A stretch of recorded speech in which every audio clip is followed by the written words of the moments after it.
kuchafuka.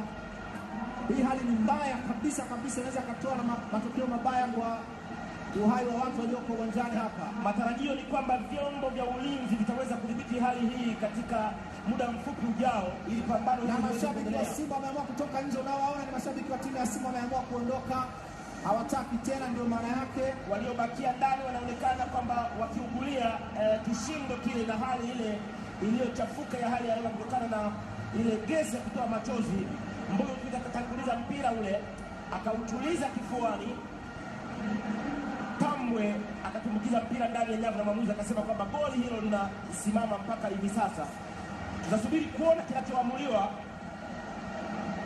Kinachoonekana hiyo ndio picha ambayo naweza kuiona kazi ya Mbuyu Twite, na ndio picha halisi. Ameunao ule mpira Hamisi Tambwe, wala haina ubishi wowote. Ameutoka kwa mkono wake na akauacha linesman mwanzoni kabisa ukimtazama.